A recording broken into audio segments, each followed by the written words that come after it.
Donc, je recommence. Bonjour à tous. David Gobeil-Kaufmann des Forces fraîches. Merci énormément de vous joindre à nous pour ce caucus. En levant la main, pour qui c'est son premier caucus des Forces fraîches? Annie, Gabriel, Moïse, super. Bon, mais génial. Donc, je vais peut-être prendre un petit 2 minutes pour vous parler des Forces fraîches, qui est on le présente comme une communauté bienveillante pour porteurs de projets en région.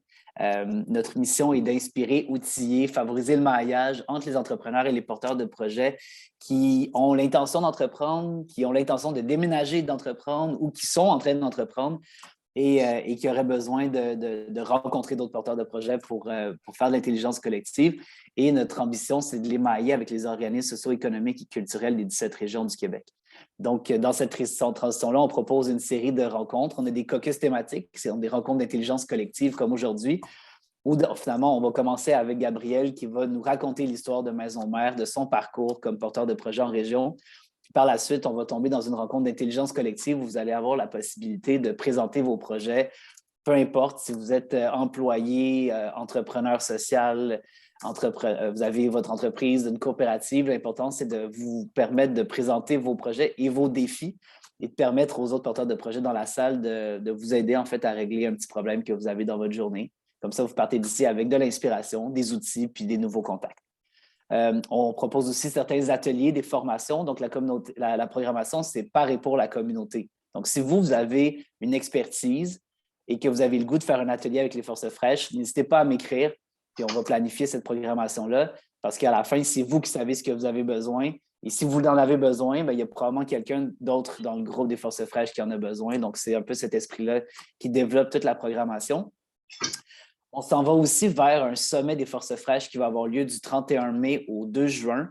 D'ici la fin de la rencontre, on va vous partager un petit formulaire d'intelligence collective si vous avez 2 minutes pour le remplir, pour nous aider à comprendre de quelle manière une rencontre entre porteurs de projet vous aiderait, que vous soyez un porteur de projet qui est dans son projet, qui a envie d'en partir un agent de développement régional qui aurait le goût de rencontrer d'autres porteurs de projets. Fait que, bref, c'est vraiment à vous de nous dire vos besoins. Je vais vous mettre le formulaire d'ici la fin de la rencontre.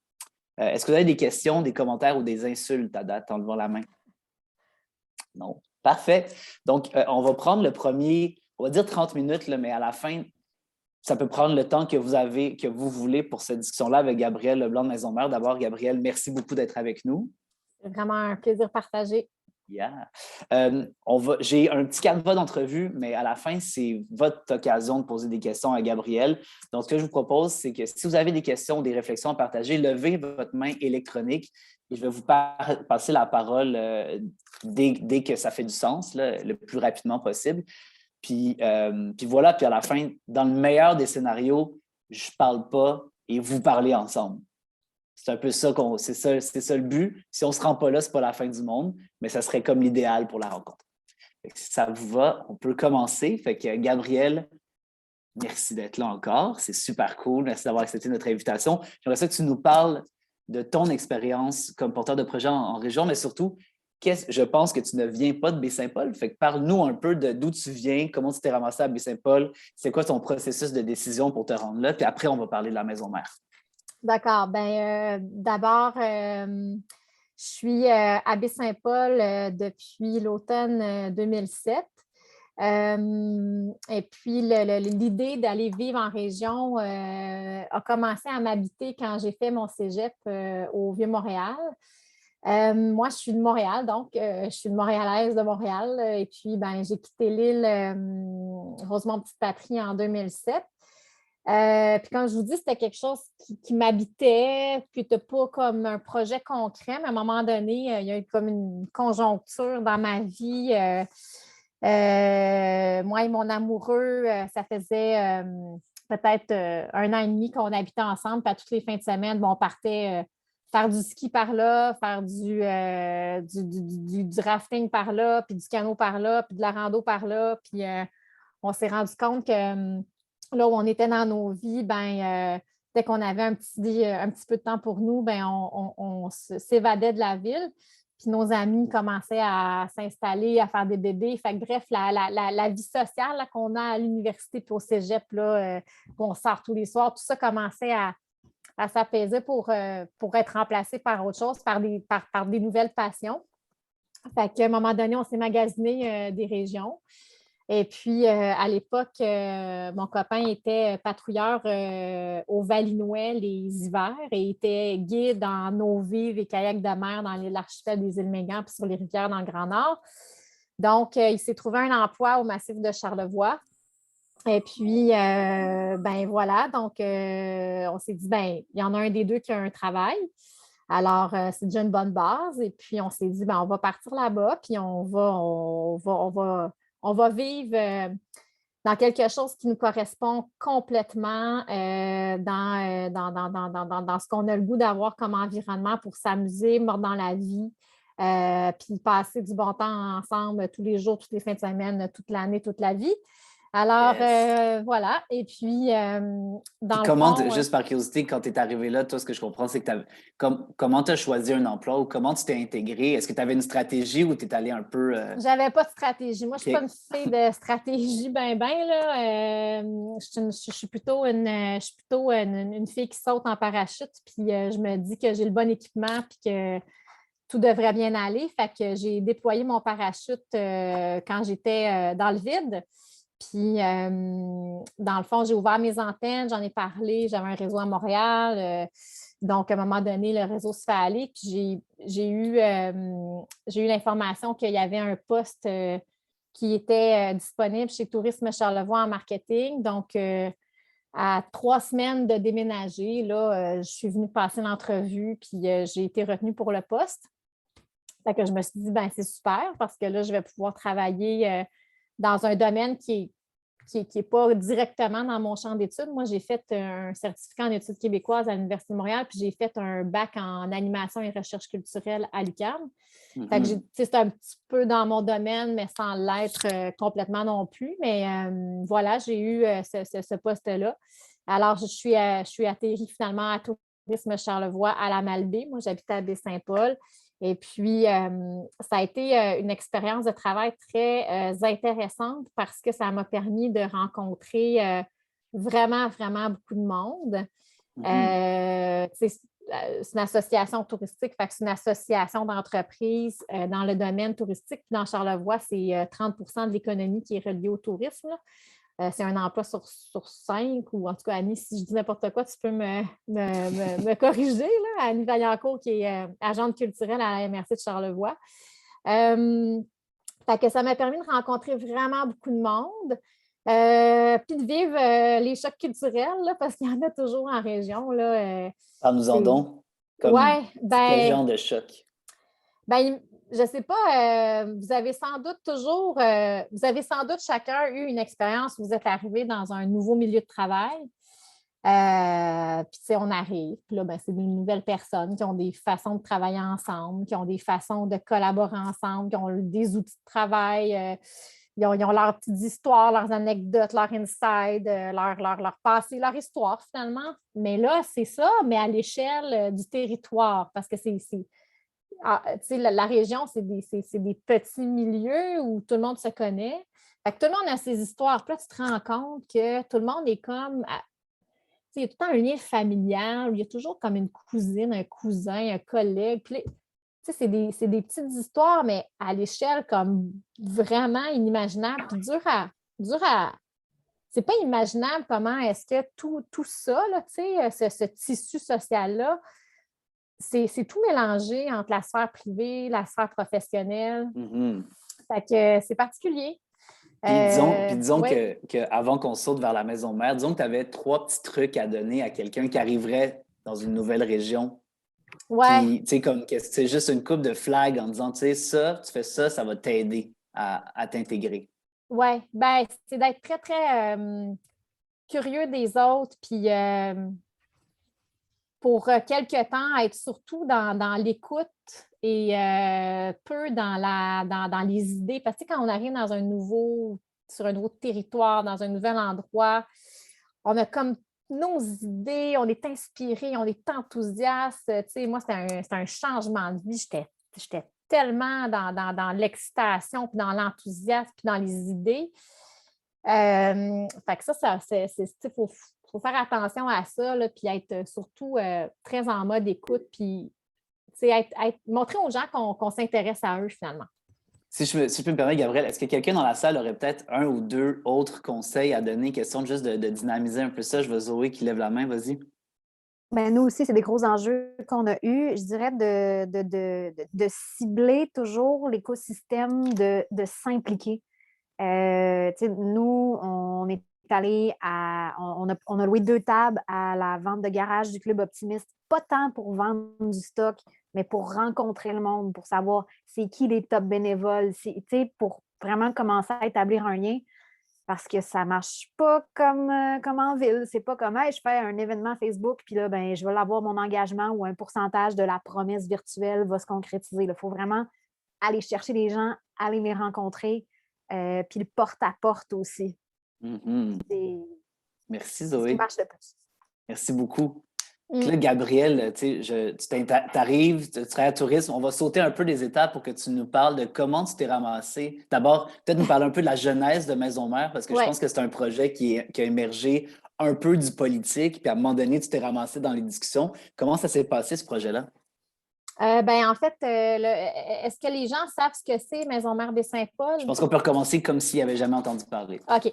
Donc, à Maison Mère, en fait, Maison Mère est située au centre-ville de Baie-Saint-Paul, puis c'est l'ancien couvent des Petites Franciscaines de Marie. C'est un bâtiment patrimonial qui s'est agrandi à partir de 1900 quelques à 1950. Puis les Petites Franciscaines de Marie, c'était une communauté religieuse qui ont été très, très, très importantes dans le développement socio-économique de Baie-Saint-Paul parce qu'elles ont construit un hôpital, s'occupaient des orphelins, des personnes âgées, des personnes malades. Elles étaient inspirées par leur patron Saint-François d'Assise, donc elles s'inscrivaient là, dans tout ce qui est très tendance aujourd'hui, là, tu sais, l'autosuffisance, les produits de proximité, faire travailler les gens. Elles étaient très autosuffisantes, fait qu'elles faisaient à peu près tout. Fait que, elles ont été le plus gros employeur de Baie-Saint-Paul. Elles étaient aussi très innovantes, puis elles ont contribué à amener l'électricité dans la ville de Baie-Saint-Paul. Baie-Saint-Paul a eu l'électricité après Québec et Montréal. Ça a été la 3e ville au Québec où il y a eu l'électricité. Fait qu'elles ont été très, très importantes. Puis là, ben, comme toutes les communautés religieuses, là, c'est une population décroissante.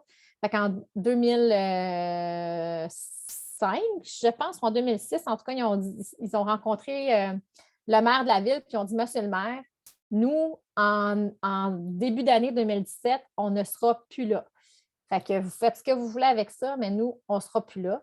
Puis ça, c'est un couvent de 180 000 pieds carrés sur un terrain de 3 hectares au centre du village. Fait que pour éviter la catastrophe, la ville a fait un exercice de sauvetage carrément. Ils ont dit, ben là, OK, là, il ne faut pas que ça parte en décrépitude puis que ça soit abandonné. Fait qu'ils ont créé une immense concertation pendant plusieurs mois. Il y a une centaine de personnes qui ont pris part à cette concertation-là. Et puis, dans le fond, ça a permis de camper un peu la vision de développement qui était de faire de l'ensemble conventuel le cœur de l'innovation durable à Baie-Saint-Paul en misant sur la jeunesse. Puis, il y a des 6 axes de développement qui ont été identifiés là, découlant de cette vision-là. Puis, les axes ont été identifiés à partir des besoins de la région, puis du potentiel du lieu, là, son ergonomie, ses équipements, le genre d'espace qu'il y avait. Il y avait des cuisines commerciales, des chambres, un auditorium, des jardins, tout ça. Donc, ça, c'est en 2006 que tout cet exercice-là de concertation et de vision s'est fait. Et puis, à la fin de l'exercice, il y a une décision qui a été prise pour que le projet se déploie à partir d'une structure de gouvernance qui était de créer un OBNL. Puis l'OBNL avait un mandat de gestion avec la ville de Baie-Saint-Paul. Puis moi, ben, dans le fond, je travaille pour l'OBNL qui est commercialement connu sous Maison Mère Baie-Saint-Paul, mais qui s'appelle Centre de gestion du complexe PFL. Puis dans le fond, moi, comment je suis atterrie dans ça, c'est que après avoir travaillé à Tourisme Charlevoix, je suis partie en congé de maternité. Puis quand je suis revenue au travail, j'ai changé d'employeur. Je travaillais pour une agence de communication marketing. J'étais là pendant 7 ans. C'est une agence, c'est un jeune entrepreneur qui avait parti son agence dans Charlevoix. Puis j'ai travaillé donc avec lui pendant 7 ans. Puis l'entreprise, en se développant, s'en allait un petit peu plus vers Québec. Puis moi, qui étais une jeune maman, puis qui était très amoureuse et attachée à ma région, je ne supportais plus vraiment là, de devoir faire la route Baie-Saint-Paul-Québec. Alors, j'ai dit, je me suis arrêtée là. J'ai arrêté de travailler là. Puis 3 semaines plus tard, des gens m'ont parlé que le coordonnateur qui allait devenir le directeur général, Sylvain Gendreau, cherchait un bras droit, quelqu'un pour démarrer tout ça avec lui. Alors, on s'est rencontrés, puis on s'est super bien entendus. Puis je me suis dit, tiens, voilà un défi immense que j'ai le goût de relever. Alors, voilà, j'ai été directrice adjointe pendant 1 an et demi. Puis après ça, M. Gendreau a quitté. On m'a proposé d'occuper le poste de directrice par intérim, ce que j'ai fait pendant 3 mois. Et puis, après ça, ça s'est concrétisé comme un poste permanent. Donc, j'occupe le siège de directrice générale depuis septembre 2018. Fascinant, là. Puis il y a beaucoup de dimensions au projet Maison Mère. Là, j'en nomme quelques-uns qui m'ont frappé. Là. D'abord, il y a une auberge de jeunesse, il y a un coworking, il y a plusieurs entreprises qui ont des bureaux, il y a un café. Vous chauffez à la biomasse avec votre propre usine. C'est tous des sujets qu'on va adresser un après l'autre, mais est-ce que j'oublie des affaires qu'il y a à la Maison Mère là, qui seraient importantes à souligner? Il y a la mise en valeur du patrimoine avec un parcours muséal. Puis il y a notre service d'hébergement de travailleurs. OK. Parle-nous donc de ça. D'abord, comment vous êtes arrivé à développer cette offre-là? Puis ça se déploie de quelle manière? En fait, là, je vous dirais que je peux en parler bien longtemps. Là, fait que je vais essayer de. On va essayer d'adresser chacun des points parce que, tu sais, c'est ça. L'idée en arrière, juste garder en tête que souvent les porteurs de projets, il y a beaucoup de porteurs de projets de patrimoine dans les forces fraîches, mais à la fin, c'est aussi pour s'inspirer. Fait que chacune des projets de Maison Mère sont comme des business en soi. Fait qu'essayons de les survoler. De toute façon, les gens vont pouvoir te contacter si jamais. Voilà. Fait que vas-y, Gabrielle. Je vous dirais que vu que le thème, c'est patrimoine, là, moi, je pense qu'il est très important dans des projets comme ça, c'est de vraiment aller puiser dans l'histoire du lieu parce que finalement, quand on est dans un projet de requalification, c'est comme si on écrivait un tome 2 ou un nouveau chapitre, voyez-le comme vous voulez. Puis il ne faut pas faire fi de comment est-ce que ce bâtiment-là, il s'est développé, puis il répondait à quels besoins, parce que souvent, quand on se pose ces questions-là, puis quand on s'y intéresse, on se rend compte que finalement, l'environnement qui s'est créé au fil des ans, a développé comme un écosystème puis une organisation qui est encore pertinente, puis qu'il faut juste comme actualiser les choses. Fait que Maison Mère, qui est occupée par des sœurs, c'était un moteur de développement socio-économique. Fait que finalement, dans la nouvelle histoire, Maison Mère demeure un moteur de développement socio-économique qui mise sur les humains et les relations entre les humains, puis qui finalement a développé des espaces physiques pour répondre à des besoins. Hébergement au centre-ville, un lieu de rencontre, un lieu de socialisation, un lieu de connexion entre le politique, le citoyen, puis le privé, dans le fond. Fait que tout ça, c'est des choses qui sont importantes de reconnaître, de capter et de garder en tête. Fait que après ça, évidemment, vient toute une panoplie de défis, mais ces défis-là, au final, là, c'est les mêmes défis qu'avaient les sœurs. Comment on va chauffer ça? Comment on va faire de l'argent avec ça? Comment on va couvrir les coûts d'opération? Le défi, quand on fait par contre un projet de requalification, c'est que les sœurs, elles, quand elles sont arrivées en 1891, il y avait une toute petite maison Puis là, ben, au fil des besoins, elles ont agrandi. Quand elles ont quitté, ben là, c'est comme si nous, on arrivait avec 2, 3 projets porteurs pour occuper peut-être 40 de la superficie. Mais là, il fallait assumer 100 des coûts. T'sais, nous, le chauffage à maison mère, que maison mère soit occupée à 30 à 40 à 80 ou à 100 c'est à peu près les mêmes coûts parce que c'était un système de chauffage centralisé. Ton déneigement, c'est les mêmes coûts. Il faut que tu déneiges l'ensemble de ta superficie, que tu aies des revenus autonomes provenant de 30 de tes pieds carrés, 40, 50, 60, 70 ou 100. Fait que ça, c'est un méga défi. Puis c'est pas des aventures qui sont cohérentes avec des analyses d'affaires traditionnelles. C'est clair. Puis, mais disons, vas-y, disons, quand tu es arrivé, là, tu dis que vous êtes arrivé avec 3-4 projets porteurs. C'est quoi les 3-4 premiers projets? Puis, est-ce que tu peux nous parler un peu du développement de ces projets-là? Comment tu as mis en place ta gestion de projet? Puis, à quel moment tu es passé en disant, bon, mais là, on passe à une phase 2? Parle-nous un peu de ça, s'il te plaît.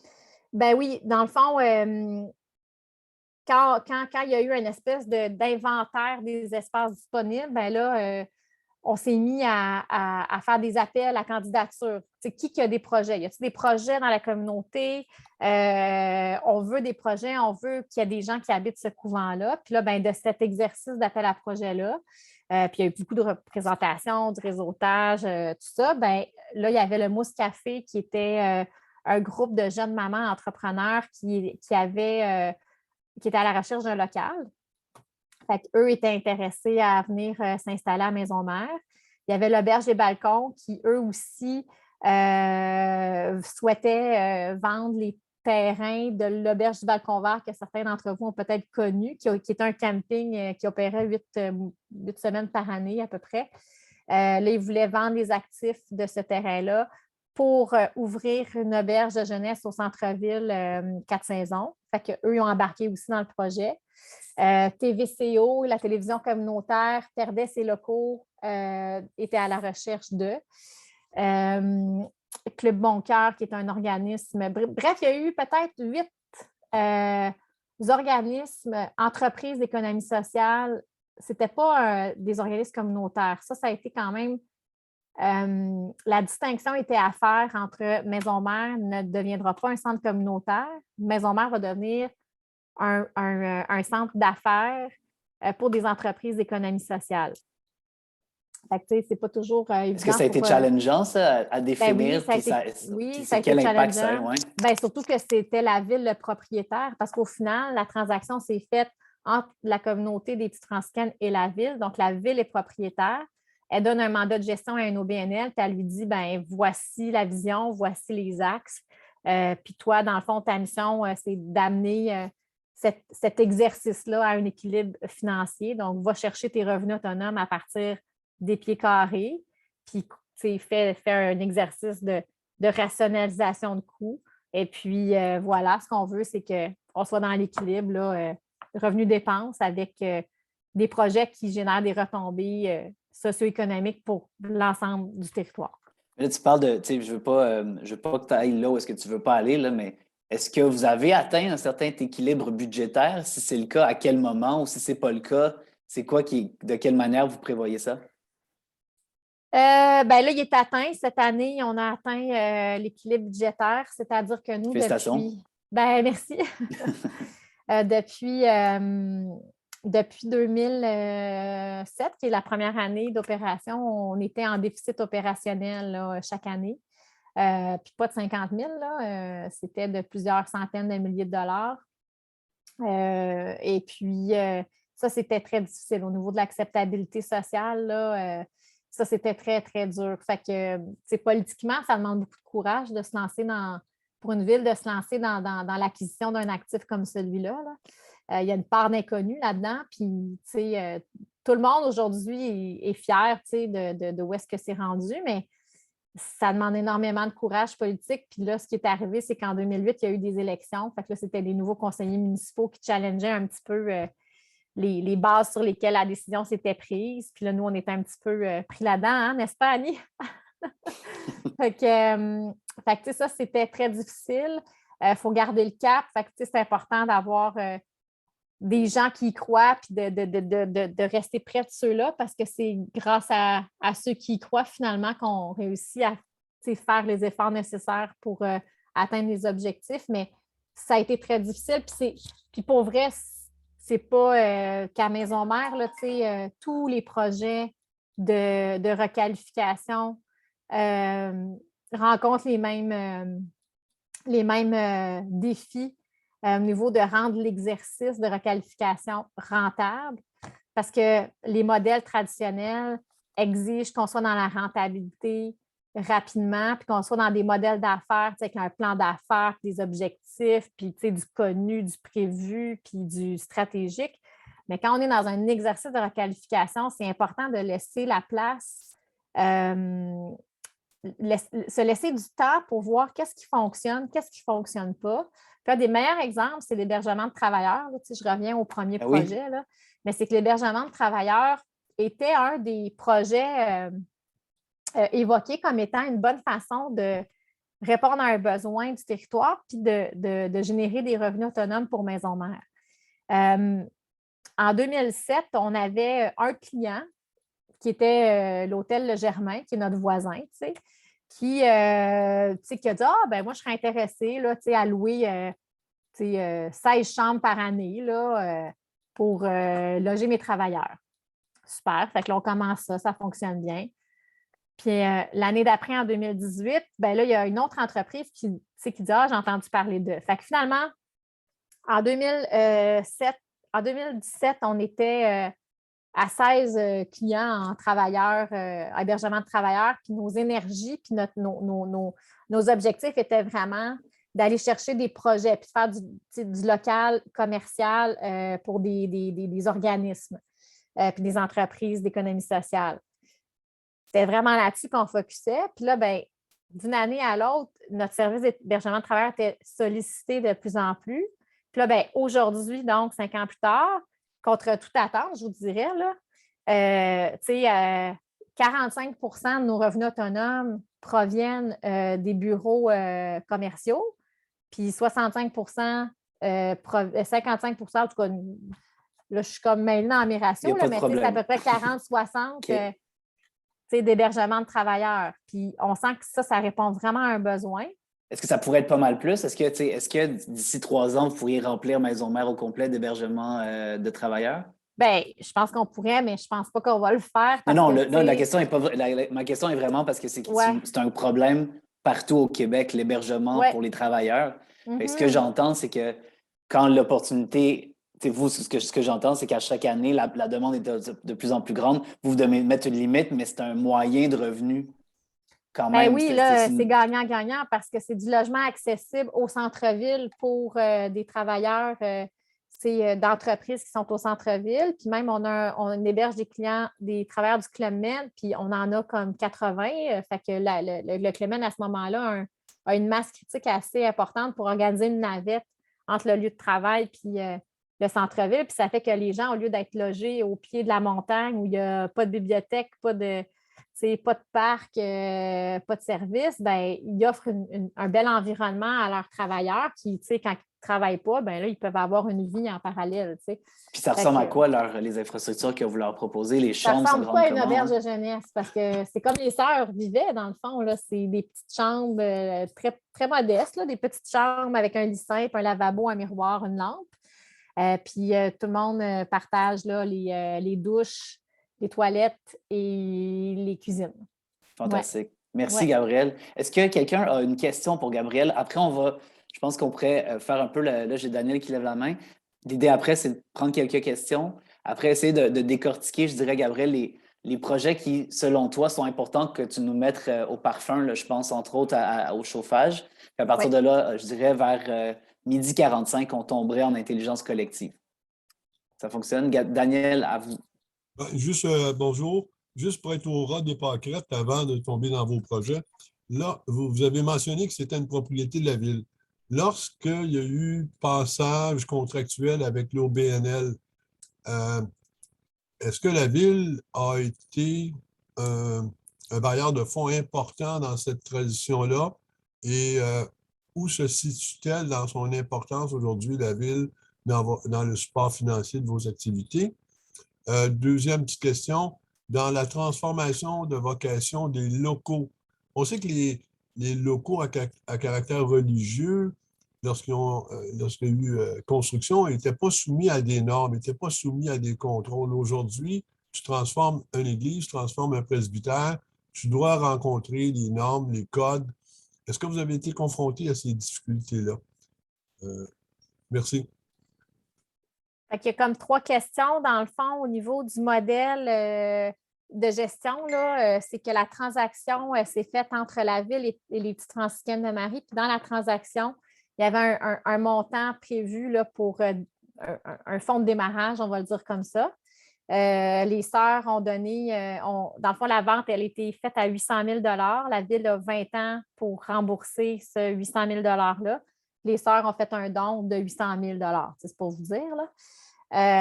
Fait que, dans le fond, c'était ça le fonds d'investissement au démarrage. Mais il y a quand même eu, dans les années d'après, il a fallu que la ville supporte le budget de fonctionnement à hauteur d'à peu près 400 000 par année, là, environ.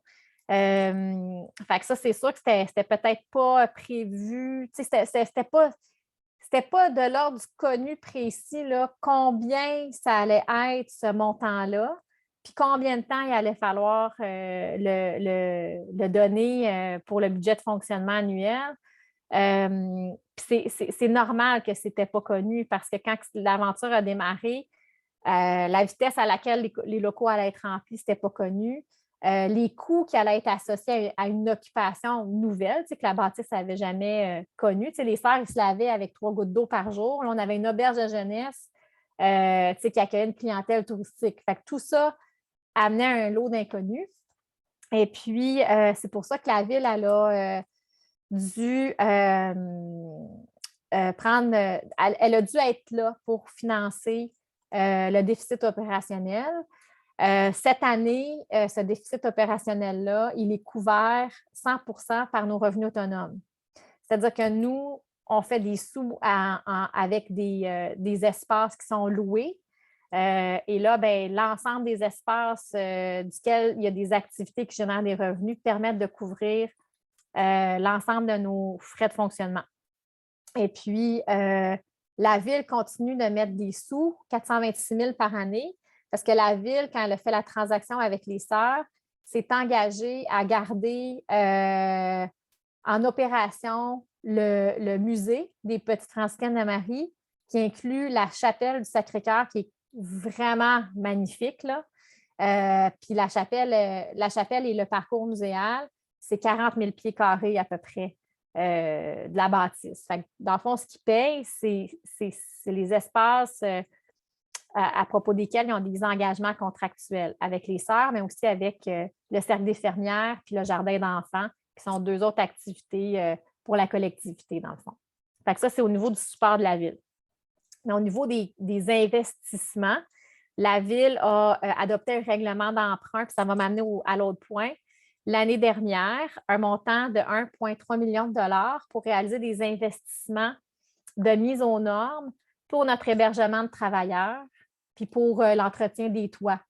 Donc, ce que la Ville a pris comme la façon dont ça a été abordé au niveau de la Ville, c'est que les investissements pour la mise en conformité sont associés à des activités qui vont générer des revenus.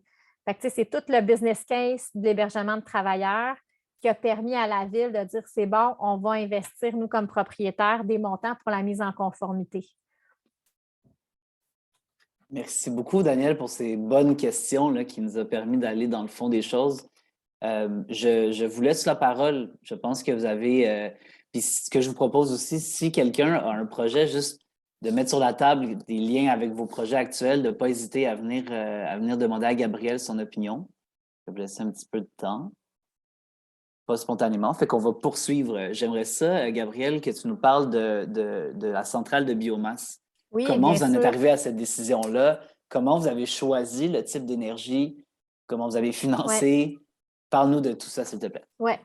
Bien, au niveau de l'énergie, c'est sûr que quand il y a eu l'analyse des coûts, là, les coûts en énergie, ça a été un des postes budgétaires qui a comme capté l'attention des futurs gestionnaires. Là. Et puis, dans le fond, le système de chauffage initial, c'est un chauffage hybride là, avec une chaudière électrique et une chaudière au mazout. Fait que ça a été comme quelque chose qui a été comme adressé, il y a probablement du travail à faire au niveau des coûts énergétiques. Ça, c'est la première chose. Puis, il faut savoir que la ville de Baie-Saint-Paul a signé un plan de développement en développement durable, l'Agenda 21. Puis les pratiques en développement durable font partie puis guident l'ensemble de ses choix et de ses orientations. Fait qu'ils se sont dit, ben au niveau de l'énergie, ben, une énergie fossile, parce que je vous rappelle que c'est hybride, mazout, électricité. Ben, au niveau de l'énergie fossile qu'on sait qui est très polluante, ben, y a-t-il quelque chose à faire? Si on est pour optimiser puis réduire nos coûts d'énergie, ben, est-ce qu'on peut le faire dans une perspective d'être plus éco-responsable et de diminuer nos émissions de gaz à effet de serre? Ça a été le deuxième élément qui a été pensé. Puis la conjoncture faisait en sorte que ça faisait quand même quelques années que l'équipe d'ingénierie à la ville s'intéressait à ça, l'autonomie en énergie de certaines villes qui avaient fait des projets de chaufferie à la biomasse. Puis les sœurs aussi avaient déjà fait quelques études pour convertir le chauffage du couvent à l'énergie biomasse. C'est un petit peu tout ça qui a fait le contexte favorable à ce qu'il y ait un projet qui soit lancé. Puis, des projets comme ça, c'est largement subventionné là, pour tout ce qui est des études techniques, études d'impact, analyse éco-énergétique. C'est largement subventionné par FCM, là, qui est le Fonds canadien pour les municipalités, puis aussi par d'autres fonds au provincial. Là. Fait qu'il y a vraiment beaucoup de sous pour faire des études, pour encourager les milieux à adopter des pratiques plus vertes. Et puis, ça a quand même pris du temps, là, parce que là, nous, on est branchés à la biomasse depuis novembre 2021. Puis, on est en rodage, là. Fait que, il y a toutes sortes de petits bugs qui apparaissent. Puis, on est en rodage quand on s'approprie la nouvelle mécanique, si vous voulez. Fait qu'on est branché depuis novembre 2021. Mais c'est un projet sur lequel il y a beaucoup d'énergie qui est mise, autant par les gens à la MRC que les gens à la ville, depuis 2006, qui est comme l'année durant laquelle la ville a confirmé sa volonté de faire l'acquisition du bâtiment. Là. Puis à partir de là, aujourd'hui, c'est dans les bâtiments, vous avez une usine à côté, c'est où les installations? Il y a une usine qui a été construite sur le terrain. Puis là, il y a tout de la tuyauterie qui a été enfouie, là, passée dans le sol pour raccorder la nouvelle centrale au couvent. Puis c'est tout le système de tuyauterie d'origine, finalement, qui amène l'eau chaude dans les différents calorifères. Et puis, dans le fond, l'autre chose qui est intéressante à dire, c'est qu'au niveau de l'approvisionnement, c'est au copeaux, c'est des copeaux de bois, puis c'est une entreprise d'ici qui fournit les copeaux, qui a fait des investissements pour, dans le fond, on dit chipper le bois, là, faire du copeau de bois, puis qui ont investi aussi pour entreposer ce copeau-là pour le sécher avant de le livrer. Puis le bois provient des forêts publiques de la MRC qui payaient des entrepreneurs pour sortir cette matière-là, qui était comme un déchet, si on veut. Là. Fait qu'on revalorise un déchet de l'industrie forestière dans les forêts publiques. On crée de l'économie parce qu'il y a une entreprise d'ici qui a embauché, qui a créé des emplois et qui a investi pour ajouter un nouveau service. Et puis, fait que c'est très local finalement. Là, au niveau du transport, on est très local. Puis, en termes d'émissions à effet de serre, ça permet de diminuer notre impact de 352 tonnes de GES par année en chauffant à la biomasse. Puis, au niveau des coûts d'énergie, ça diminue la facture de 40 %. Impressionnant. Oui, puis les investissements, je pense que c'est autour de 3 millions qui ont été investis. Puis là-dessus, il y a 1,9 million qui a été investi par la ville, puis le reste, c'est des subventions. C'est sûr que le retour sur investissement se fait sur peut-être 10-13 ans. Là, je ne sais plus exactement, il me semble que c'est 10 ou 13 ans. Là. Mais c'est sûr que du point de vue business case, c'est un retour sur investissement plutôt long. Là. Mais quand on regarde tous les impacts sur l'environnement et les impacts sur l'ensemble de la collectivité, ben, c'est des éléments importants à considérer. Là. Vraiment, j'ai pris la liberté, pour ceux qui étaient intéressés par les sources de financement, d'abord, tu as parlé de Agenda 21. Agenda 21, c'est un projet qui est issu de l'ONU.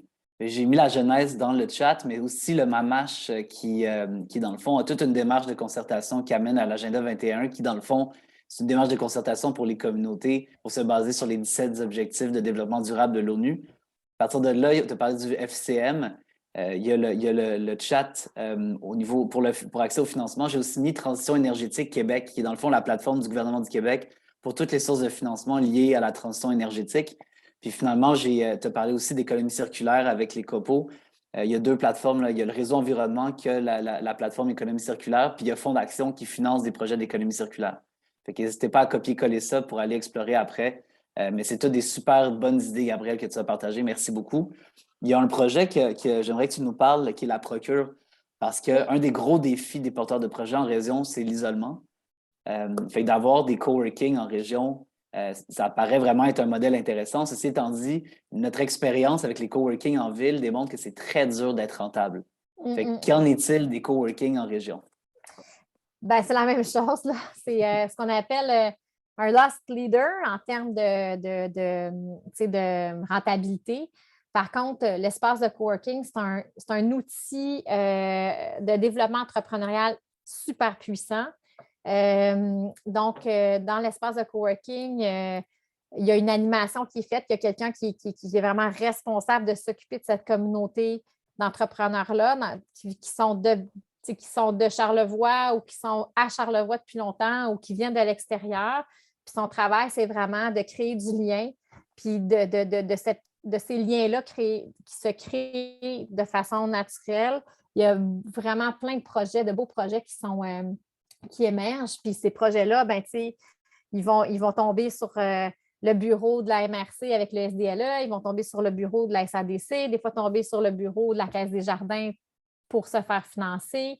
Des fois, ça va tomber juste dans une espèce de petit groupe de bénévoles qui ont le goût de créer un projet ensemble pour avoir un impact positif dans leur communauté. Donc, ça devient un outil qui est, si on veut, dans la boîte à outils des agents de développement économique ici.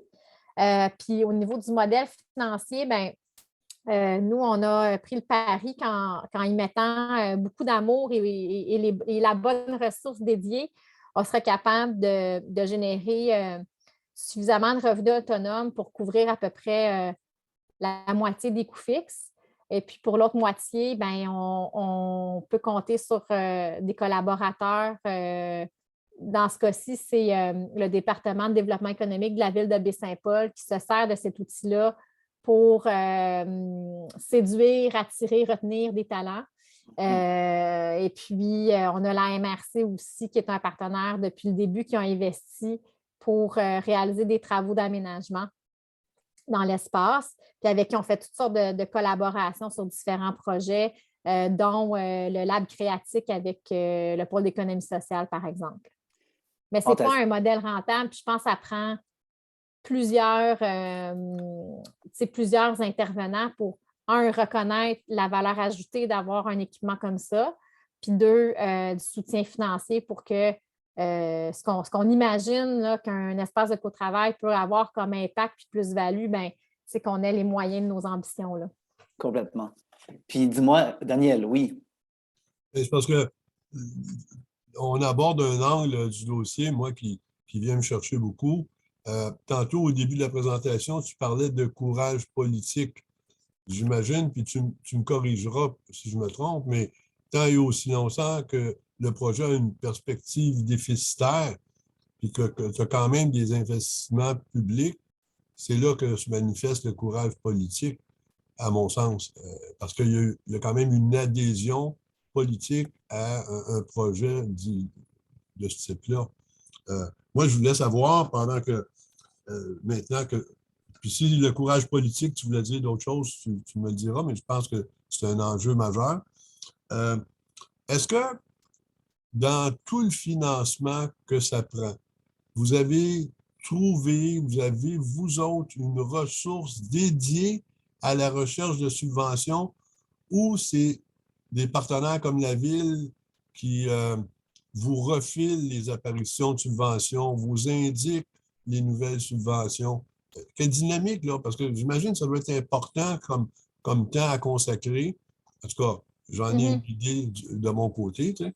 Et puis, écoute, ben, peut-être aussi dans cette période, dans les 2 dernières années, je ne sais pas si c'est un phénomène que vous avez vécu dans vos démarches, mais les, les partenaires plus éloignés, comme tu parlais de MAMH ou tu parlais de ministère de l'Énergie, Transition, semblent impartis de délais qui ne contrôlent pas ou qui ne contrôlent peut-être pas sur les réponses à soumettre qui habituellement étaient plus rapides. C'est une impression que je me fais, mais nous, on a des dossiers, là, ça fait 2 ans qu'on a eu les confirmations d'éligibilité, d'acceptabilité, des paramètres rencontrés, et il n'y a toujours pas de service au numéro qu'on compose. Merci. Merci, Daniel. Ben, c'est des bonnes questions, là. On pourra s'échanger nos numéros si vous voulez qu'on puisse en discuter, mais oui, c'est long. Puis les programmes normés des différents gouvernements, c'est toujours pour des projets. Dans un exercice de requalification, le projet, c'est d'atteindre l'équilibre budgétaire. C'est ça le projet. C'est de réussir à générer suffisamment d'activités pour justifier que ton projet il est important pour la collectivité, en même temps que tu cherches des façons de générer assez de revenus autonomes pour couvrir les dépenses. Mais tu sais, des fois, tu vas avoir des projets, ils ne génèrent pas de revenus autonomes, mais sont importants parce qu'ils vont avoir des impacts de différentes manières sur la procure, c'est déficitaire, mais moi, j'ai 2, 3 locataires avec qui je signe des baux depuis 2 ans, que la porte d'entrée, c'était la procure, ou qu'il y a des locaux commerciaux qui sont occupés à Baie-Saint-Paul par des gens qui ont passé par la procure. Fait que, tout ça pour dire que les programmes normés, c'est une job peut-être, pas une job à temps plein, je vous dirais. Puis c'est moi qui s'en occupe comme directrice générale, puis j'ai des collaborateurs. Tu sais, Annie, c'est quelqu'un à qui je demande régulièrement. Hey, Annie, j'ai tel projet. Ouais, j'ai vu telle subvention. Tu penses que c'est admissible? Elle me met en contact avec les bonnes personnes. Puis ça, je le fais avec mes collaborateurs de la SADC pour le fédéral. Je le fais avec Annie. Tu sais, je le sais qui dans mon écosystème regarde et épluche des subventions. Puis il y a un organisme aussi qui s'appelle Ressources Entreprises, qui est un OBNL à Québec, dont la mission, c'est d'aider les OBNL et les entreprises privées à identifier les programmes normés qui pourraient être éligibles avec leur projet. Fait que c'est un petit peu en se montant son réseau qu'on finit par pas n'échapper, comme on dit. Mais ça va toujours être pour des projets. Comme là, j'ai un projet d'étude de requalification de la chapelle qui est comme immense, super grosse, mais pas très visitée et magnifique. Fait que là, on va donner un mandat à des experts en architecture, muséologie pour nous aider à imaginer un usage plus large puis plus diversifié de cet espace magnifique-là, qui est le cœur et l'âme de Maison-Mère, qui est très identitaire aussi pour la collectivité. Mais ça, c'est un projet de 100 000, puis c'est un projet en tant que tel. Puis je suis allée chercher du financement auprès de 5 partenaires. Puis là, je vais faire ce projet-là. Mais le projet d'arriver à notre équilibre budgétaire, ça, il n'y a pas de programme pour ça. Ça, je vous dirais, là, c'est le parcours du combattant. Et puis, on te lève notre chapeau. Là, ce que je comprends, c'est qu'en 14 ans, non, en moins que ça. Oui, j'ai dit 2007 tantôt, mais je me suis mélangée. C'est 2017. OK. Fait que c'est en 5 ans. En 5 ans. En 5 ans, vous avez trouvé l'équilibre. Ben, Ouais. Bravo, honnêtement, avec cette espèce de mammouth là, en plus, là, fait que toutes mes félicitations. Est-ce que Zoé, c'est une main levée ou c'est un bravo, ça? Bravo, C'est parfait. gentil. Non, mais fait que là, on a jusqu'à 13h30. Gabriel, d'abord, ça se peut qu'on va poursuivre, on va sûrement parler de Maison Mère encore, mais je tiens d'abord à te remercier d'avoir épluché cette histoire-là avec nous, puis de nous avoir guidés, puis encore là, incroyable initiative, là, puis tu sais, c'est un effort de maître là, que tu as fait, fait que bravo, vraiment. Ben, je n'accepte pas les félicitations individuelles parce que pour vrai, Parfait. je veux dire, il y a vraiment, vraiment, vraiment, vraiment beaucoup de monde grâce à qui tout ça est possible, là. Bon, ben, alors, tout le monde Tout le mérite une monde. bonne tape dans le dos. Annie, Oui. merci d'avoir été là, soit dit en passant, très apprécié, content de vous avoir vu. Là, ce que je vous propose, question de, tu sais, vu qu'on est quand même beaucoup, ceux qui voudraient prendre 1 minute pour présenter votre projet et partager un défi, puis qu'on se fasse un petit 2, 3 réponses, question juste de s'entraider un peu. Ça fait longtemps qu'on n'a pas eu un caucus. C'est très important pour nous qu'il y ait de l'intelligence collective. Je pense que Gabriel nous en a partagé beaucoup.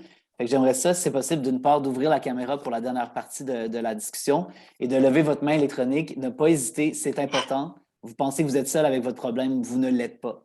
Fait que je vous invite à lever votre petite main électronique et à nous partager votre projet d'aujourd'hui ou un rêve que vous êtes en train de chérir, puis peut-être que c'est aujourd'hui que la bougie va s'allumer. Fait que je vous invite, s'il vous plaît, à lever la main. Si c'est pas vous, ça va être moi qui va vous nommer. C'est Zoé, puis après Renaud. Merci beaucoup. Zoé? Oui, ben, nous, dans le fond, on fait l'acquisition de l'église de Sainte-Clotilde de Horton, un village de 1600 habitants. On a atteint nos objectifs ô combien ambitieux de campagne La Ruche. On est sur le bord de signer pour l'acquisition de tout ça. On a une belle subvention du MAMACH, l'aide au démarrage en économie circulaire, économie locale ou économie sociale.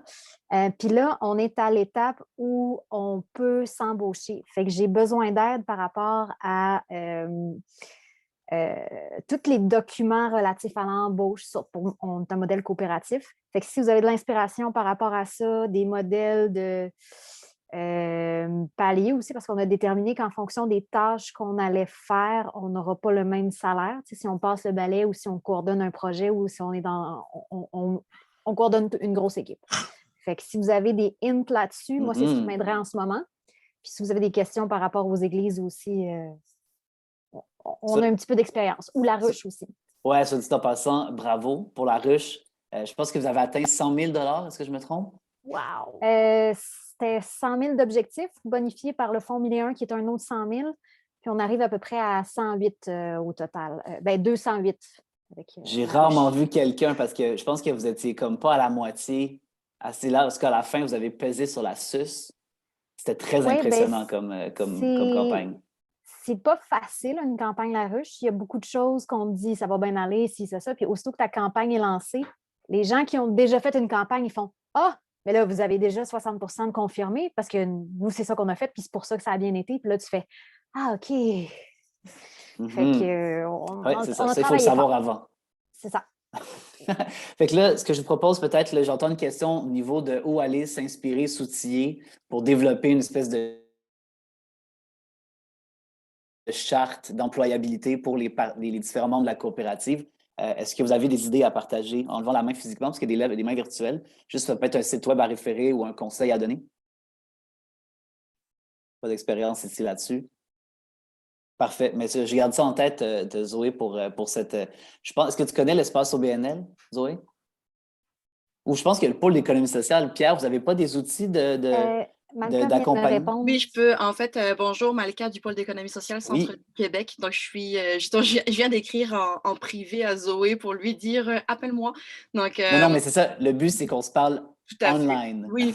Mais là, c'est plus parce qu'on s'est déjà parlé avec Zoé, puis j'ai pas nécessairement d'outils directement là à partager. Mais effectivement, au niveau des pôles d'économie sociale, ça peut être un accompagnement qu'on peut faire. Puis effectivement, David, tu l'as nommé, il y a Espace OBNL qui offre des outils quand même assez complets, je dirais. Donc, tout dépendant des besoins, mais effectivement, au niveau des pôles d'économie sociale, c'est le genre d'aide qu'on peut fournir. Malka, Pierre, si vous voulez mettre vos courriels dans le chat, question que les autres puissent, s'ils n'ont pas de questions aujourd'hui, qu'ils auraient envie de vous contacter par la suite, ce serait super apprécié. Merci beaucoup, Malka. Est-ce qu'Isabelle lève la main? Oui.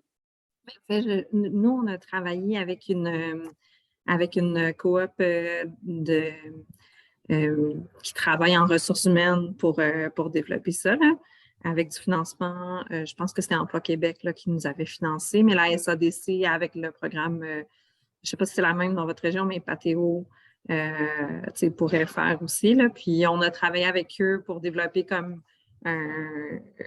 notre structure salariale, puis nos échelles. Puis en plus, c'est un modèle coopératif, là, fait que ils ont vraiment de la bonne information. Puis dans le fond, ils ont travaillé avec nous sur tous les aspects, puis ils ont comme souligné des choses qu'on n'aurait peut-être pas vues, là, parce que c'est ça. C'est pas toujours possible de tout savoir sur tout, là. Fait que c'est ça. Super. Merci beaucoup, Isabelle, Malka. C'est super apprécié. Zoé, tu as une source, fait que c'était correct, good. Renaud, puis après Moïse. Renaud, à toi. Oui, je veux partager une vision, un rêve que j'ai. En fait, j'ai travaillé beaucoup dans le domaine des arts de la culture à la radio, au Musée des Beaux-Arts, comme conseiller en loisirs pour la région de l'Estrie. En fait, ce que je me suis rendu compte en voyant vraiment le portrait de la culture, c'est que, en fait, pour les artistes, pour se mettre de l'avant, il faut toujours, il y a toujours la recherche de financement qui est difficile, mais pour avoir du financement, il faut être un artiste pro. Puis pour être un artiste pro, il faut avoir du financement. Donc, il y a comme quelque chose ici qui bloque et il manque d'opportunités pour les artistes émergents de devenir professionnels. Donc, je voulais créer des opportunités de professionnalisation pour les artistes en mettant en place des résidences culturelles itinérantes. Donc, ils pourraient se déplacer, en fait, d'une municipalité à une autre, de mettre en valeur le patrimoine d'une localité, de le prendre d'assaut pendant 1 mois, 2 mois, parce que j'ai participé à des événements semblables quand j'étais au Manitoba, en théâtre, où c'est un marathon de création. On est une trentaine de personnes qui se rejoignent une soirée. Il y a un metteur en scène qui est présent, et là, il y a une thématique qui est donnée. Et là, on va avoir 1 mois pour créer, pratiquer, et finalement faire une présentation théâtrale dans ce cas-ci devant le public. Mais on a 1 mois pour faire tout ce processus-là, puis le soir même, il y a des équipes qui se créent, tout ça. Ça fait des super beaux événements. Ça vient créer quelque chose de nouveau, d'exploratoire aussi. Puis je voulais ramener ça ici en Estrie, mais l'éclater un plus loin que le théâtre. Et de dire que si, par exemple, ça prend 1 mois ou 2 mois dans un bâtiment faire ces événements-là, on peut le faire une fois dans une municipalité, une autre fois dans une autre, une autre fois dans une autre. Donc, ça vient permettre des gens partants de créer des occasions de professionnalisation, mais aussi de mettre en valeur le patrimoine culturel de différentes municipalités. C'est fascinant. Puis avec mon background aussi de conseiller en loisirs, j'avais déjà un bon réseau, des bons contacts. Je connais bien le milieu aussi. Sauf que là, j'avais de l'argent de côté, mais pas assez pour mettre en place tout en branle ça. Je suis allé chercher avec l'espace OBNL, justement, des formations en financement. J'ai regardé tout ce qu'il y avait à faire. Je suis assez habile avec les demandes de subventions aussi. Néanmoins, je voyais tout le temps que ça allait me demander. Et avec l'emploi que j'avais, ça ne marchait pas. Donc, Fait que là, disons que tu devais formuler une question ou un défi pour que les gens puissent te donner des conseils, ça serait quoi? Oui, en fait, en ce moment, je suis vraiment juste en mode réseautage. Ce rêve-là, je l'ai reporté plus loin. Puis je me suis attaqué directement au problème. Puis l'argent que j'ai pris, j'ai décidé de débuter des études en courtage immobilier spécialisé en bâtiment écologique et aussi en conseiller financier pour aller chercher justement et finalement me financer moi-même. Okay. Donc, en ce moment, je suis vraiment juste en période de réseautage. Je suis très heureux d'être en contact avec tout ce monde-là, mais je garde en tête mon objectif de pouvoir créer des opportunités. Mais moi, si je peux me permettre, alors je vais te faire un conseil non sollicité. Ouais. Il y a beaucoup de lieux qui veulent faire des retraites de création et qui cherchent des manières créatives de les financer. Toi, ce que tu arrives, c'est que tu arrives avec une programmation puis une idée de projet. Donc, vous êtes alignés. Fait que en ce moment, je ne sais pas si tu t'es déjà lié avec un lieu, mais tu pourrais facilement te lier avec l'équipe d'un lieu, prototyper dans ce lieu-là. Comme ça, vous êtes win-win dans l'initiative. Puis à partir de là, tu peux le déployer dans différents lieux une fois que tu as un prototype de départ. Évidemment, les Forces fraîches, c'est en partenariat avec le BEAM, fait que je t'invite à les contacter. Mais je vais peut-être, juste ce matin, il y avait une liste à Culture Estrie d'une dizaine de lieux qui font des retraites pour artistes. Donc, tu as au moins une dizaine d'humains en Estrie qui recherchent du financement pour faire des retraites pour artistes. Ce serait probablement une bonne place pour commencer, selon moi. Ouais. Je sais pas si ça fait du sens. Oui, ça fait du sens. J'ai déjà commencé à contacter certaines résidences qui étaient en Estrie. Super, cool. Ben, j'espère que ça a été pertinent. Je ne sais pas si quelqu'un d'autre a une réflexion à partager à Renaud. Zoé? Ben, en fait, pour avoir vécu le passage de l'artiste à l'entrepreneur, si tu as besoin de te consacrer à temps plein puis d'avoir une prestation salariale, je ne sais pas si tu connais le programme de soutien au travail autonome. C'est toutes des choses qui vont t'aider aussi à t'encadrer, monter ton modèle d'affaires, puis ça va te donner aussi de la crédibilité. Fait que, tu sais, des fois, tant qu'à courir entre deux contrats ou subir les ouvertures-fermetures, ça peut te donner du souffle aussi pour ton projet. Si je ne me trompe pas, c'est la SADC qui est en charge de ce programme-là ou la MRC, tout dépendant de dans quel territoire. Annie, je vous dis, c'était non, oui, c'est ça, c'est la MRC ici? Le droit économique, en fait, autrefois, c'était les CLD. Puis quand il y a eu l'abolition en fonction des régions, il y a eu soit intégration du CFD, etc. Nous, on en a fait notre droit économique, donc c'est plus du côté provincial. Là. OK, super, génial. Merci, Annie, de cet éclaircissement. Merci, Zoé, pour l'idée. J'espère que Renaud, ça a été pertinent pour toi. Oui, merci. Splendide. Moïse, à toi. Oui, bonjour. Moi, je suis réalisateur, surtout en documentaire. Puis, je me suis installé en Haute-Gaspésie il y a quelques années. Et puis maintenant, à Mont-Saint-Pierre, où depuis que je suis arrivé ici dans la maison que j'ai achetée, il y a la grosse bâtisse juste à côté de ma maison qui a attiré mon attention puis qui m'a fait rêver à un projet que je suis en train d'essayer de lancer. C'est une ancienne salle de quilles, salle de billard qui est abandonnée, vacante depuis 7 ans, que je viens de racheter l'automne dernier avec l'objectif de le convertir en hub créatif, centre d'artistes, coworking, petite salle de cinéma et rajouter un logement à l'offre locative du coin. Je démarre ce projet-là comme promoteur, puis un objectif de créer un groupe qui va fonder un OBNL cette année pour prendre en charge peut-être la propriété de l'immeuble et la gestion des activités culturelles.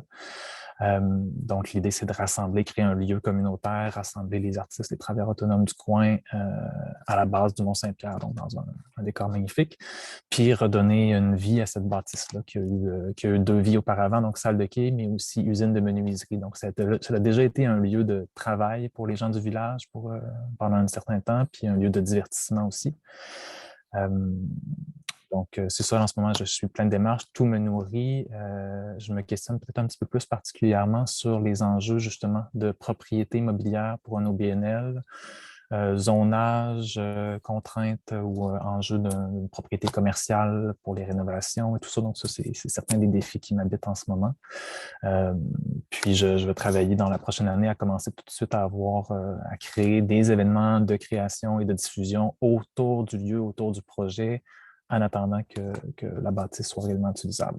Il y a quand même eu l'enjeu que ce soit vacant m'a posé un bon défi en termes d'assurance. Juste pour l'achat de la bâtisse, les assurances sont ultra élevées parce que c'est vacant depuis plusieurs années. Puis donc, il y a tout un délai, un certain temps où les assurances coûtent cher, il y a des rénaux d'urgence à faire, il n'y a pas encore possibilité d'utiliser l'espace. Puis donc, du point de vue du développement économique, là, je suis le cours de lancement d'entreprise, mais c'est sûr que là, dans les états financiers, les planifications financières, il y a un certain temps avant qu'il y ait un retour qui rentre et c'est du milieu artistique, c'est du cinéma, c'est du coworking, il y a des défis de rentabilité qui sont où il faut valoriser autre chose dans le discours avec les partenaires et les investisseurs. Puis c'est là-dedans que je flotte en ce moment. Donc, tout ce qui peut nourrir ces questions-là est intéressant. Puis c'est un patrimoine pour le village, mais c'est pas du patrimoine religieux, c'est une bâtisse sans grand cachet. Là. Juste par curiosité, Maurice, donc oui. Toi, tu es propriétaire, donc tu as acheté toi la bâtisse. Est-ce que tu as l'intention de la garder toi comme propriétaire puis de créer une OBNL qui devient locataire ou tu veux vendre la bâtisse à l'OBNL? Ben, c'est une question qui n'est pas décidée encore. Pour moi, la vision, c'est que il me semble que ce serait beaucoup plus logique que l'OBNL devienne propriétaire. Je n'ai pas d'intérêt à conserver ni la responsabilité, ni le poids financier de dans l'objectif.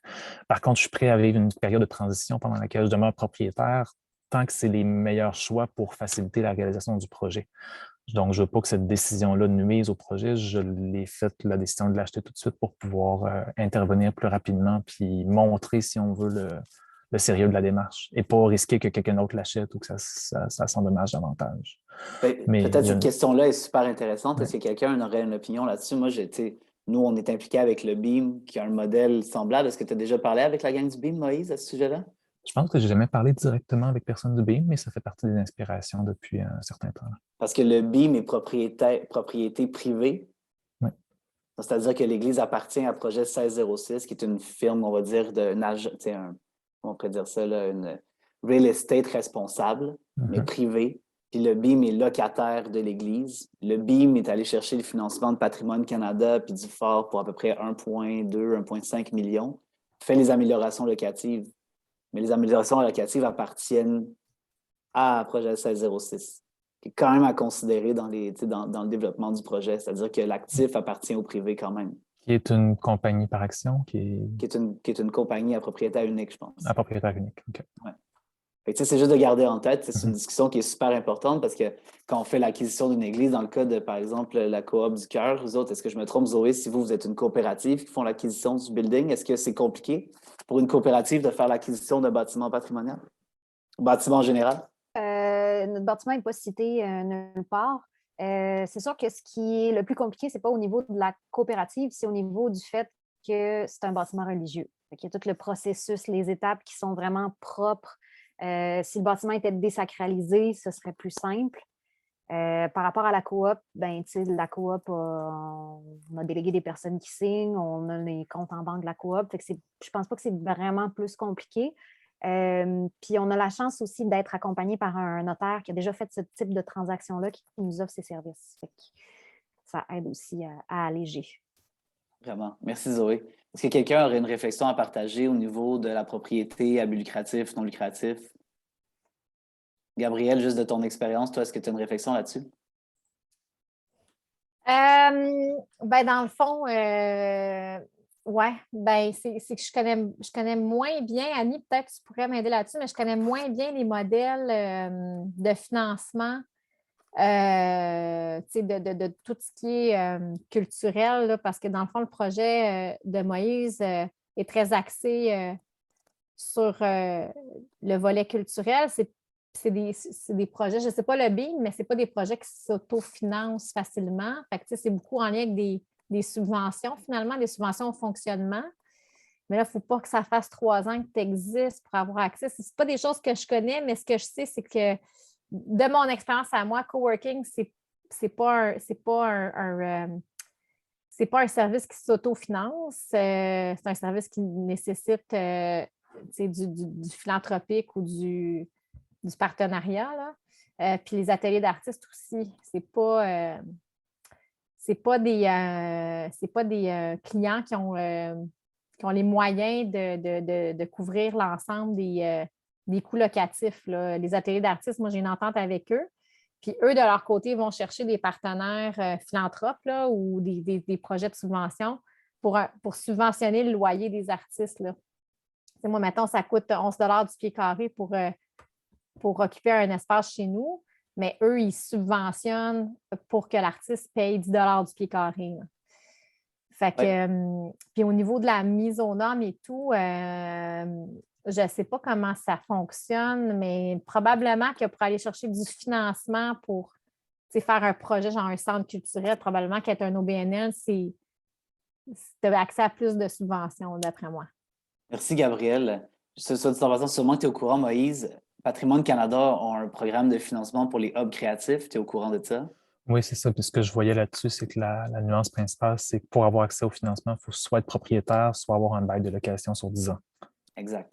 Donc, à garder en tête. J'ai aussi il y a 2 choses dans le fonds Éco-Leader. Je ne sais pas si tu connais ça, mais le fonds Éco-Leader, c'est un fonds qui finance des consultants jusqu'à hauteur de 30 000 $ sur un projet qui implique le développement durable d'une initiative. Fait que, il y a toutes sortes de fournisseurs de services là-dedans, mais ce qui est vraiment le fun, c'est que les fournisseurs qui sont reconnus, les premiers 30 000 $, 20 000 ou 30 000, je ne suis plus sûr, là, mais de consultation sont subventionnés. Fait que, tu sais, genre mise aux normes, l'ingénieur, il y a certains matériaux, même les processus de modèle d'affaires, là, tu sais, comme définition d'un modèle d'affaires qui rentre dans les processus de développement durable. Ça peut être également financé. Je vous invite tous à aller faire un tour sur le Fonds Écolidaire parce que c'est vraiment une source importante de financement. Puis là, dans ce document-là, il y a aussi l'histoire de Fonds d'appui du rayonnement des régions, là, le programme qui s'appelle le FOR. Puis pour tous ceux qui connaissent ça, le FOR, c'est géré par le Conseil des maires de la MRC, à peu près. Là, Annie, tu me dis non là, si ça ne fait pas de sens. Fait que ce qui est vraiment important, c'est de savoir quelles sont les priorités de la MRC puis du Conseil des maires. Parce que si vous êtes capable d'aligner votre projet avec leurs priorités, à partir de là, vous allez voir le Conseil des maires puis les experts, disons, les différents représentants comme Marie à la MRC qui va vous guider pour présenter un projet dans une des... C'est combien de temps? C'est aux 6 mois à peu près qu'il y a des fonds, Annie, qui choisissent des projets? Ça dépend de chaque MRC, mais on peut avoir des sommes quand même assez importantes. Ça dépend de chaque MRC. Chez nous, il n'y a pas de deadline. Là. On prend les projets au fur et à mesure qu'ils arrivent, puis que notre équipe du bras économique de la MRC les étudie, mais c'est assez rapide là, chez nous. C'est des bonnes sommes qu'on peut aller chercher. Je profite juste du 30 secondes. C'est comme 15 minutes que j'aurais dû quitter pour mon autre Zoom. C'était trop le fun. Mais je pourrais t'envoyer, David, on a un document qu'une collègue a monté là, qui fait bien la différence entre toutes les différentes possibilités d'entreprise, la coop, l'OBNL, l'abus lucratif et tout. Fait que ça, je pourrais vous l'envoyer puis peut-être le distribuer à tout le monde parce que quand justement un promoteur cherche son meilleur moyen ou sa meilleure forme d'entreprise, ben, c'est vraiment un outil qui est super aidant pour se faire une tête sur qu'est-ce qui correspond le mieux à ma philosophie ou au projet ou à la réalité du milieu. C'est très, très aidant là, pour être éclairé et prendre une bonne décision. Fait que je vais l'envoyer tout à l'heure. Super, merci énormément. Puis je ferai peut-être un blog post là-dessus pour qu'il soit partagé à toute la communauté. Peux-tu rentrer ton courriel dans le chat? Je vais le copier-coller tout de suite. Puis après ça, ben, malheureusement, Je peux rebondir là-dessus. C'est vraiment un très, très bel outil.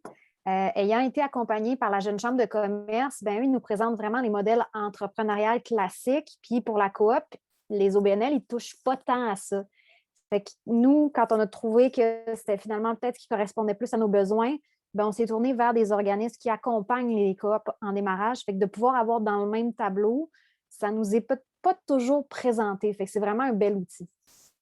Il existe aussi la boussole entrepreneuriale comme outil de ce genre-là où effectivement, je pourrais peut-être mettre le lien dans le chat, là. Mais c'est ça, c'est le même principe aussi avec des questions-réponses. Puis selon le profil entrepreneurial, là, ils vont vous orienter davantage vers OBNL, coop ou autre. Là. Donc, je vais le mettre dans le chat. Merci beaucoup, Malika. Il nous reste 15 minutes. Oui, Isabelle, à toi. Je vais juste rajouter, le Fonds Écolidaire en Gaspésie, il est géré par le Conseil régional de l'environnement. Puis le Conseil régional de l'environnement a aussi un fonds. Après, comme dans ta deuxième année de membership, tu peux appliquer là, sur je pense que c'est peut-être un 2000 aussi que tu peux rajouter.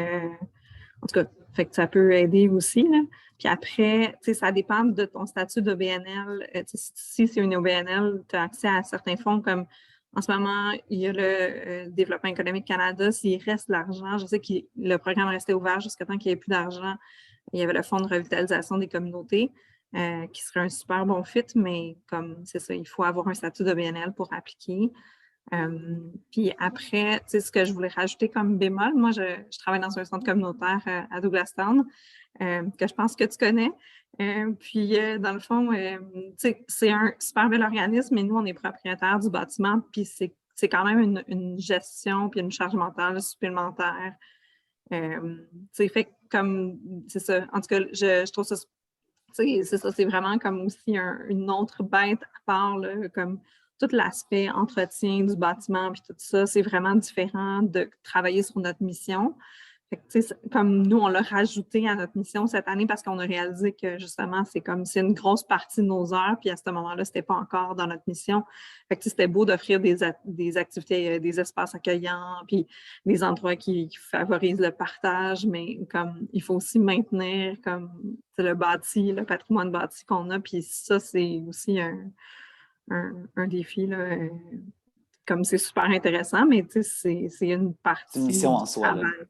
Ah ouais. Ça prend quand même une partie importante de tu as la balle, Isabelle, parle-nous donc, prends une petite minute pour nous parler de ton projet. Tu es dans quelle région? C'est quoi le projet? C'est un groupe communautaire? Vas-y, explique-nous. En fait, je travaille pour le Centre communautaire Douglas. Je suis la directrice ici. Et puis, on est à Gaspé, donc au bout de la pointe. Puis, c'est ça, dans le fond, on est une OBNL qui existe depuis presque 24 ans. Et puis, dans la dernière année, nous, on a enlevé la partie auberge de jeunesse, contrairement à Maison Mère. J'étais curieuse de voir un peu la démarche, mais nous, on a comme retiré un peu parce que en tant que centre communautaire, nous, on voulait offrir plus de services là, à la communauté. Puis il y avait un bilan migratoire positif dans notre région aussi. Fait qu'il y avait de plus en plus de gens qui s'installaient chez nous. Puis nous, on voulait utiliser les locaux plus. Puis c'était utilisé comme une auberge de jeunesse, surtout l'été. Fait qu'en ce moment, maintenant, on héberge des OBNL à l'étage. Fait que là, on a accueilli plusieurs OBNL, puis aussi des artistes, donc certains artistes. Puis un truc que, en tout cas, quand je suis arrivée ici, j'ai trouvé intéressant, comme à une certaine époque, là, on était quand même en partie financé par le ministère Sport et Loisirs. Fait que comme il y a une artiste céramiste qui voulait établir son atelier de céramique. Puis ce qu'on a comme conclu avec elle, c'est qu'au début, elle n'avait pas les moyens de payer un loyer. Fait que, pendant un moment, là, comme elle a fait on a fait un échange de travail, puis on travaille beaucoup en troc là, quand c'est possible.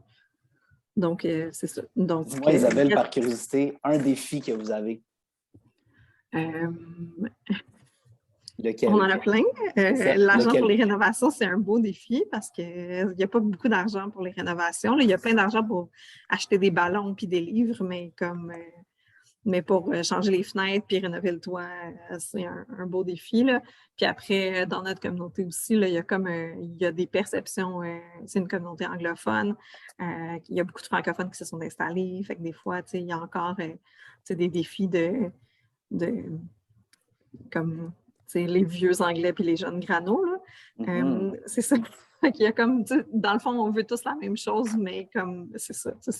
La façon de l'exprimer n'est pas toujours pareille. Puis c'est ça, il y a des défis d'interprétation là-dedans, mais comme somme toute, ça se passe quand même assez bien. J'imagine. Au niveau culturel, c'est tout un défi. Là, juste par curiosité, est-ce que vous, autour de la table, au niveau de la rénovation, au niveau de la médiation culturelle, vous avez une réflexion à partager à Isabelle? Pas besoin. Isabelle, ça peut t'appartenir ou pas, mais je vous invite à ne pas hésiter à partager une réflexion. L'idée aujourd'hui, c'est justement de pouvoir s'entraider, s'inspirer. Vous avez probablement une idée, mais vous n'avez pas pensé en parler aujourd'hui. Je vous invite à lever la main et à ne pas hésiter à partager une réflexion. C'est ça pour la réno ou pour la médiation culturelle entre deux communautés. Zoé? Nous, le fonds qui nous a aidés pour l'acquisition, c'est le FRR volet 4. On est une municipalité qui est dévitalisée Q3 sur l'échelle. Fait que si tu fais des recherches, voir avec la MRC, si vous êtes dévitalisé et que vous répondez à un besoin, il y a moyen de... Nous, ce qu'on a budgété, c'est l'acquisition puis l'adaptation de la salle. Fait qu'il y a moyen de voir avec les conditions d'admissibilité qu'est-ce qui pourrait fitter. Ce serait peut-être une belle piste pour vous pour le bâtiment. Merci énormément, Zoé. Est-ce que quelqu'un d'autre aurait une idée?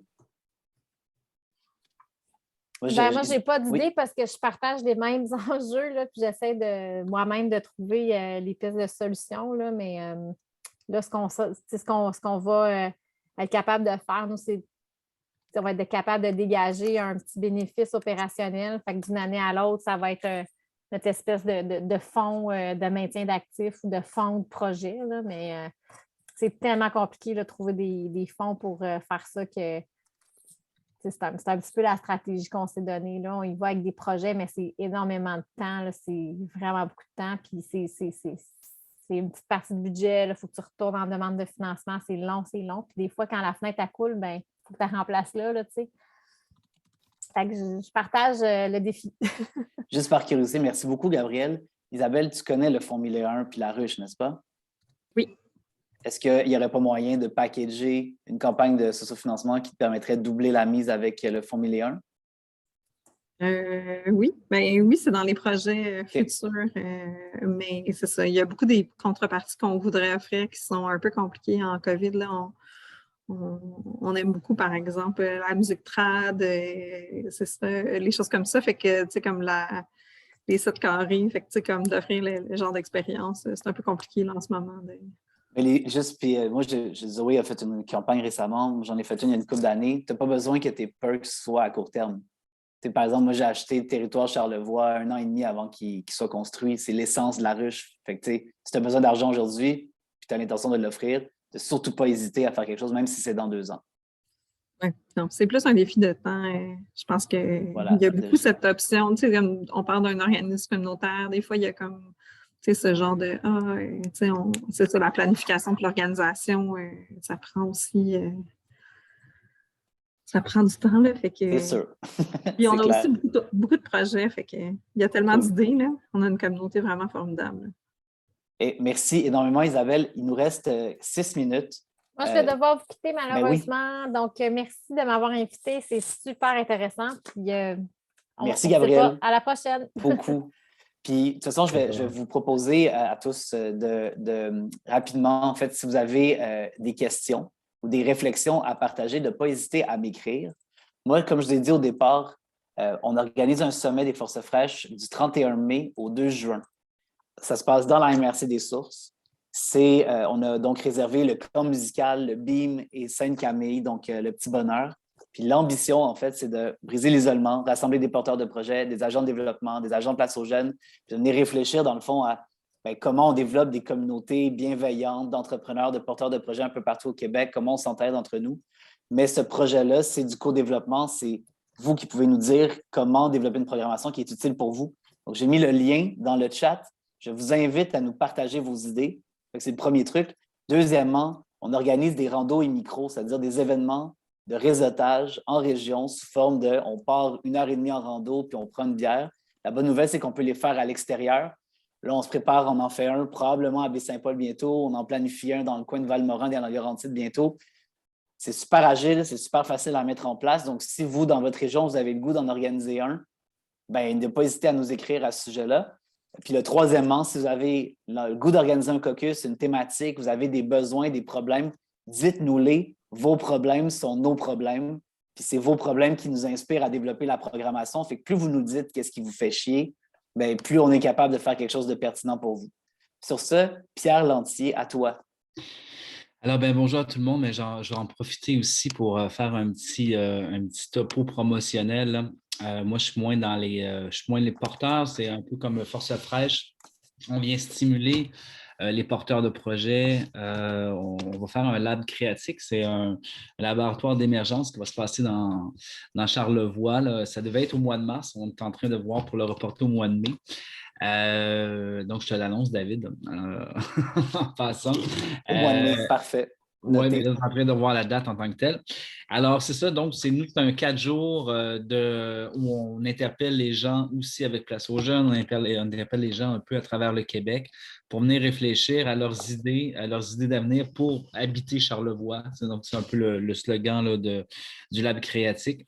Et puis, donc, c'est comment habiter l'espace, autant pour venir comme réfléchir des idées entrepreneuriales. Et pendant 4 jours, on y réfléchit avec des conférences, des panels, et il va y avoir des coachs également pendant tout le week-end pour avoir un parcours vraiment attaché à chacun des promoteurs de projets. Alors, donc voilà, ça va être au mois de mai. Et puis, je vais vous mettre ça vous tente d'aller voir là, ce qu'on fait. On va faire ça également là, pour Côte-de-Beaupré. Port-Neuf et l'île d'Orléans. Nous, on va être là, c'est sûr. Yeah. Je t'invite à le partager, Pierre. Est-ce que quelqu'un aurait le goût de dire le mot de la fin? Il nous reste 2 minutes. Quelqu'un qui voudrait partager un dernier projet, si ce n'est pas déjà fait? Si c'est ça. Je vous remercie énormément de votre présence. Le prochain rendez-vous, c'est le mercredi 2 février à midi. C'est avec Thierry Renouf, qui est le fondateur de Arrivage, qui est une plateforme de maillage entre les agriculteurs et les commerces pour réduire le transport, faire des circuits courts. Donc, on va parler de technologie, d'agriculture de proximité, ça va être fascinant. Puis le même jour, on commence un cercle de co-développement. On prend une cellule de 8 porteurs de projets, puis pendant 4 semaines, 60 minutes à l'heure du dîner, le mercredi, vous allez vous rencontrer pour faire de l'intelligence collective entre vous, vous faire avancer vos projets. Puis il y a une de nos collaboratrices qui s'appelle Sonia Dumont, qui est une coach intégrale, qui est là, dans le fond, pour venir donner des outils. Mais la programmation, c'est vous qui la faites, c'est-à-dire briser l'isolement, échanger entre vous, puis avoir une espèce de cercle de soutien pendant 4 semaines. C'est 20 $, c'est une valeur de 150 $, fait que n'hésitez pas à l'utiliser. Questions, commentaires avant de quitter? Merci beaucoup, David, d'animer ces rencontres-là. Ça fait un plaisir. Merci de participer, ça nous fait chaud au cœur. On est là pour vous. Faites attention à vous autres. Merci. Bonne journée.